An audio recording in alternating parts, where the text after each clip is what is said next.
majtama'a qaumun fi baitin min buyutillah, tidaklah sebuah kelompok manusia berkumpul di rumah Allah yang di dalamnya mempelajari ayat-ayat Allah, di dalamnya saling mengingatkan untuk istiqamah di jalan Allah, illa nazalat alaihim sakinah wa ghasyiyatuhum rahmah wa hafathumul malaikah wa dzakarahumullahu fiman 'indah. Maka dapat 4 keutamaan kata Rasulullah. Yang pertama adalah nazalat alaihim as-sakinah. Allah akan menurunkan ketenangan hidup untuknya. Jadi kalau kita ingin tenang itu ngaji.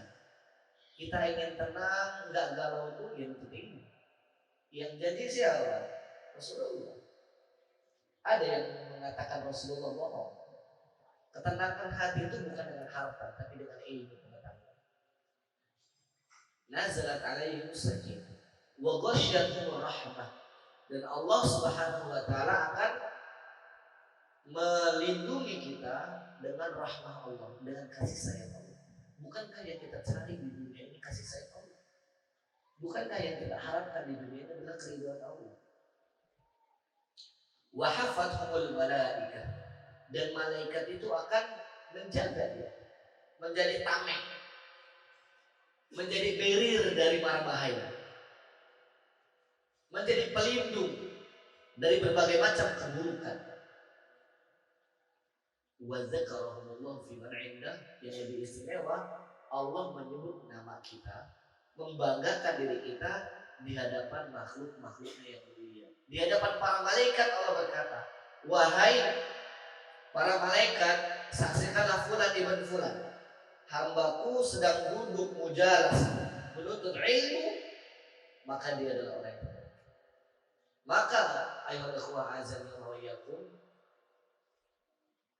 majelis kita hari ini adalah majelis yang membuat banyak makhluk Allah cemburu. Majelis yang malaikat itu kemudian iri dengan konteks yang baik. Majelis yang menjadi sebab dengannya manusia dikatakan lebih baik daripada malaikat. Imam Az-Zarnuji diantaranya mengatakan kaitan dengan ilmu dan majelis ilmu, dia menjadikan faddalallahu Adam ala sa'iril malaikah.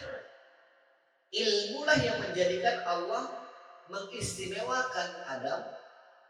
Allah lebih mengunggulkan Adam yang merupakan bapaknya manusia ala sa'iril malaikah, dari seluruh malaikat, wa amarahum bisujud lahu, dan memerintahkan para malaikat untuk kemudian sujud kepada Nabi Adam.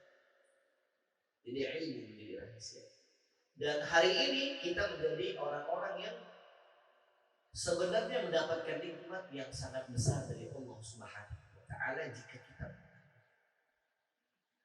Namun sayang, masyaallah muslimin, banyak orang yang tidak memahami. Banyak orang yang tidak mengerti, sehingga mengejar banyak kebahagiaan dengan cara-cara yang berbeda. Dan orang yang sedang duduk dalam proses menuntut ilmu itu merupakan orang-orang yang berhak untuk kita iri kepadanya. La hasada illa fitnataini, kata Rasul. Tidak boleh kita iri, cemburu, kecuali pada 2 sosok manusia. Siapa satu di antaranya adalah rajul atahullahu hikmatan, seseorang yang diberi oleh Allah hikmah, diberi ilmu oleh Allah Subhanahu wa taala. Kita boleh cemburu pada. Oleh sebab itu, ikhwah sekalian yang dimuliakan Allah, kita bersyukur kepada Allah, kita diberikan nikmat untuk bisa berkumpul pada malam hari ini di majelis ini dalam rangka meraih keridhaan Allah Subhanahu wa taala. Kita telah memulai proses menuntut ilmu. Maka kita berharap menjadi orang-orang yang tidak pernah puas dengan namanya ilmu. Man dhanna annahu alim fahuwa jahil. Man dhanna annahu aliman fahuwa jahil. Barang siapa yang merasa dirinya berilmu, maka pada posisi itu dia adalah orang yang bodoh. Ini kata para ulama. Oleh sebab itu, hendaknya lah kita menjadi orang-orang yang dalam proses menuntut ilmu itu ada permulaan tapi tidak ada kata akhir. Ada titik start tapi tidak ada titik finish. Ini kita harapkan. Dan inilah yang dicontohkan oleh orang-orang saleh terdahulu. Salafus saleh itu menjadi orang-orang yang masya Allah mengeluarkan segala macam kemampuannya, mengeluarkan segala macam potensinya, berkorban untuk menuntut ilmu Allah Subhanahu wa taala. Yang dengan ilmu itulah kemudian mereka menjadi seorang yang mulia. Tidak perlu diragukan, kita sudah sama-sama mengetahui bahwasannya ilmu yang menjadikan seseorang itu bahagia di dunia dan juga di akhirat. Banyak sekali keutamaan. Maka dalam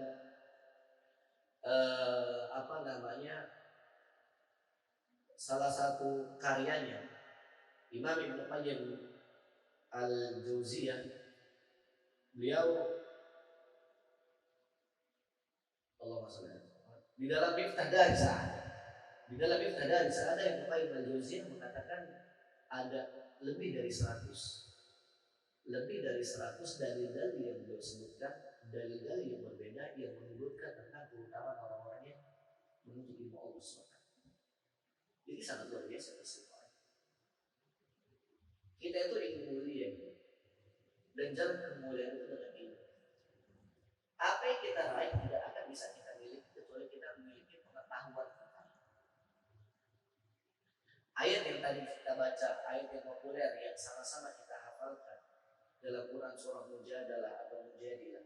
Ahli tafsir memiliki pandangan beda, gitu ya. Tetapi kedua-duanya benar. Bisa dikatakan Mujadilah atau Mujadalah. Allah mengatakan yarfa'illahu alladziina aamanu minkum walladziina utul ilma darajat. Allah akan mengangkat derajat orang yang berilmu dan beriman di antara kalian melebihi derajat orang-orang lain. Dan ini adalah sebuah kepastian dari Allah. Wa man asdaqu minallahi qila. Siapa yang benar perkataan dari Allah? Tidak. Maka Allah Subhanahu wa taala asdaqul qailin. Allah adalah sebenar-benar yang berkata. Dan perkataan Allah memberikan sebuah jaminan pada kita semua bagi orang-orang yang memiliki ilmu, maka ia akan mengangkat derajatnya di dunia wal akhirah. Jadi jangan dikira orang yang diangkat derajatnya itu hanya di akhirat, tetapi orang yang berilmu itu juga diangkat derajatnya oleh Allah di dunia. Bukan cuma di akhirat, tetapi juga di dunia. Di antara salah satu penjabaran tentang kemuliaan derajat orang yang berilmu itu ditafsirkan oleh Rasulullah SAW melalui hadis an Abi Darda radhiyallahu taala anhu an Nabi sallallahu alaihi wasallam qala man salaka tariqan yabtaghi fihi ilman sahalallahu lahu bihi tariqan ila jannah wa innal malaikata la tad'u ajnihataha li talibil ilmi ridwan bima yasna' wa innal 'alima la yastaghfiru lahu man fis samawati wa man fil ard hatta al-hitamu fil ma' wal farqu bainal 'alimi wal 'abidi kal farqi bainal qamari wa sa'iril kawakib innamal 'ulama'u warasatul anbiya' wal anbiya'u lam yurithu dinaran wa la dirhaman innama warasu al-'ilma faman akhadahu akhadha bihadhin wafir. Dalam musnadnya Imam Ahmad meletakkan hadis ini sebagai sebuah motivasi buat kita untuk semangat dalam meraih ilmu Allah Subhanahu wa taala. Dari Abu Darda dikatakan Rasulullah bersabda, "Man salaka tariqan, barang siapa yang menempuh sebuah jalan, dia bertani fi ilman." Dalam riwayat lain yang tadi fi ilman menuju Allah dengan tujuan mencari ilmu, sahalallahu lahu bihi tariqan ilal jannah, maka Allah akan memudahkan ia dengan jalan ilmu tersebut menuju surga Allah Subhanahu wa taala. Sahalallahu lahu bitarkil jannah. Bukankah yang kita inginkan, ikhwah? Yang kita inginkan dari hidup ini, kita ingin bahagia masuk ke dalam surga. Benar tidak? Apa yang kita inginkan itu ada di surga Allah. Dan apa yang kita pikirkan tentang surga itu belum bisa menggambarkan keadaan surga yang sesungguhnya. Apa yang digambarkan oleh dalil-dalil yang sahih yang jelas tentang surga itu pun belum bisa menggambarkan secara utuh keadaan surga yang sesungguhnya. Karena Rasulullah SAW mengatakan di dalam surga itu ada sesuatu yang disebut sebagai ma la 'ainun ra'at wa la udhunun sami'at wa la khatara 'ala qalbi bashar. Ada kenikmatan yang kita tak pernah melihat. Tidak pernah kita lihat di dunia ini, tiba-tiba akan kita lihat ketika kita masuk surga. Wala udhunun sami'at, dan juga telinga ini tak pernah mendengar. Kita sering diceritakan ada orang enak hidupnya, punya pasangan yang cantik, solihah, anak-anak yang soleh dan solihah, punya rumah yang mewah, megah, kendaraan yang istimewa, harta yang berlimpah. Kita sering mendengar cerita begitu. Itu gak ada bandingannya dengan apa yang akan kita dengar nanti di surga Allah. Wala khatara 'ala qalbi bashar, bahkan ada kenikmatan yang belum pernah terlintas oleh hati dan pikiran manusia, sehingga ahli surga ketika dia menginjakkan kakinya di surga Allah Subhanahu wa taala, dia mengatakan masya Allah, ada yang nikmat yang seperti ini. Jadi orang menuju majelis ilmu, langkahnya itu dihitung oleh Allah, dikonversi dengan langkah menuju surga Allah Subhanahu wa taala. Maka semestinya ketika kita berjalan menuju majelis ilmu, berjalan dengan semangat, karena kita sedang berjalan menuju surga Allah Subhanahu wa taala. Wa innal malaikata la tad'u ajnihataha li talibil ilmi ridwan bima yasna. Bahkan malaikat pun menjadi supporter bagi kita, membentangkan sayapnya untuk para penuntut ilmu ridwan bima yasna, karena ridho atas apa yang dilakukan oleh penuntut ilmu tersebut. Diceritakan malaikat itu punya sayap yang bahkan panjangnya itu seperti dari umat ke timur, ada luas, dan para malaikat akan membentangkan sayap. Malaikat Allah itu tak terhingga. Yang kita ketahui sebagian besar, tapi sesungguhnya jumlahnya banyak. Jumlah yang tidak kita ketahui banyak. Termasuk para ulama mengatakan 25 nabi yang diketahui itu adalah sebagian besar yang wajib diimani dan akan membentangkan sayap. Wa innal 'alima la yastaghfiru lahu man fis samawati wa man fil ardi hatta hitanul fil ma. Hatta hitanul fil ma. Bahkan kalau kita kemudian memahami ilmu yang kita kaji,